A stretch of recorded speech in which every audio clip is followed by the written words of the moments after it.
Hey there, welcome to my channel. My name's Andrea and I love the Pilates Method of Exercise. If you're new, welcome. My channel is all about digging deeply into the classical Pilates method and making the most, getting the most out of it for your body, whether you're a teacher or an enthusiast. And if you've been here before, thank you so much for coming back. Today I have a little bit of a chatty rant, and ironically, this chatty rant is talking about the best way, one of the best ways to teach the classical Pilates system and how to not talk so much. So I apologize for the irony that I am going to chat at you, hopefully not for too long, about how not to talk too much. But let me just share my experience. So I have studied with Jay Grimes for the last, I guess on and off for the last 12 or 13 years. And initially when I started following Jay and taking lessons, and he was starting to teach more and more workshops, so I would go, anytime he was teaching a workshop, I would go and attend the workshop. And he still talks about not talking so much to this day, but back then, that was a big topic. So every time I saw him in a situation where we were in a workshop with many, many teachers, he would always say, you know, I believe, even though I've never seen you teach, you all talk too much. And if you know me, if you've been following me for a while, I'm kind of chatty already. So I felt like every time he said that, he was like talking directly to me. And so in my study with him, you know, as I got more and more into his program at Vintage Pilates, you know, that was also a theme that we were being taught to watch the body more, to interrupt less, and to keep the talking to a minimum. And there were even rules at that point in time that no talking during the footwork series. That is your time to observe the body and see what happens. So that's sort of what I was learning. And I just wanted to share a little experience of my experience of what that process of trying not to talk was like. So there's only one thing that he suggested that I have to say I have not done yet, although I do, he suggested that you record yourself teaching a lesson so that then you can hear back and you know, be horrified basically at how much you talk. And so that I have to say I actually haven't done that particular exercise, but I do film videos and I am filmed teaching people at conferences, so I have seen myself teaching and heard how much I like to talk. So I have been working on this for a while. And when I first tried to follow the rules, you know, don't talk during footwork, watch, see what happens, some interesting things happened as I tried not to speak. The best thing that happened was, you know, everything I saw in the footwork, and that was the rule, you know, because we all want to correct a million things that we see in the footwork. And so the rule was no talking during the footwork, and what you see in the footwork is probably not going to be the best corrected within the footwork. You might see and remember to work on it later, but in general, you're not going to fix it right there, right? Because they're settling in, you know, they've just come from their day. This is their segue into their focus and their workout. So as I was watching their footwork, trying not to talk, a couple things happened.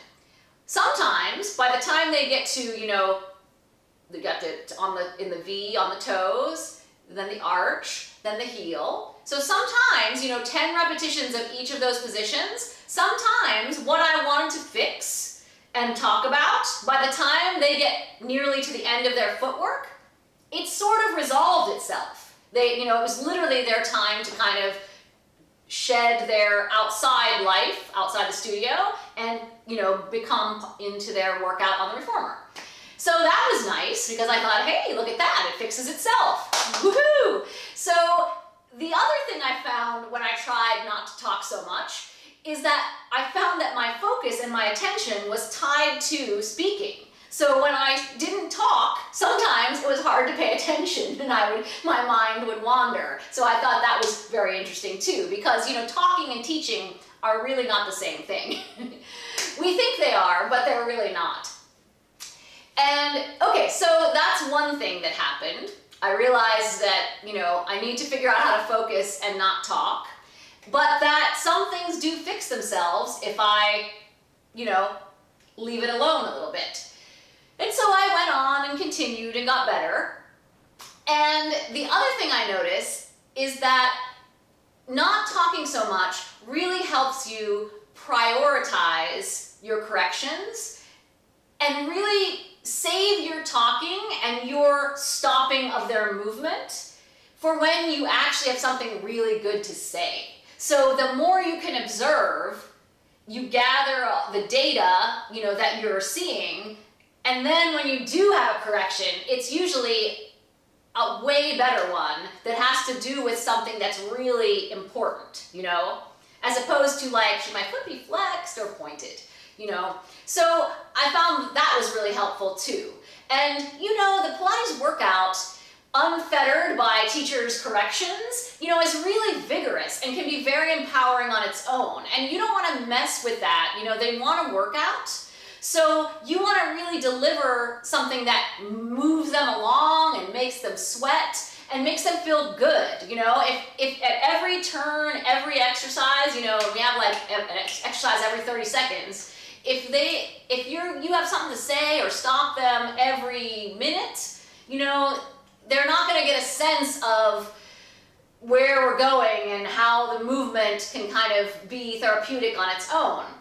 So I urge you to try to to prioritize in your own mind, to think about what you want to say, and then I always ask myself, is what I'm saying to stop them and give them a correction, is that more important than them moving and continuing? They're not in danger. They should not be in danger. They might not be great at the exercise, but if they're actually doing the exercise and they're not in danger, then get used to the exercise not being great, because you do see a lot of Pilates that's not that great. But it's always the doing the best that person's body can do at that time. And that's really what it's all about. You want to feel like your body is capable of executing the exercise to the best of your ability right now. And so I encourage you, if you know who you are, I knew who I was, if you know that you talk a lot, just kind of see what happens if you be silent a little bit and wait to see what they do. You have 5 repetitions of something, watch for a couple before you apply a correction. You never know what's going to happen. And I often feel like sometimes it's hard for people to realize the benefit of learning their exercises and being independent from their teacher. And as instructors, sometimes it's easy to enable those people. If you're used to telling them choreography notes, go get the box, and directing them, enabling them along their way in their order, they're not going to learn. So we're kind of a partnership in a lot of ways. So the more you can kind of be quiet and see what the person does, you're still there to help. You're not going to deny telling them what's the next exercise if they don't remember. But, maybe they do, especially if they do the same exercises all the time for years. They're going to know some of them. They might not know everything, but they'll know more than you think, and probably more than they think too.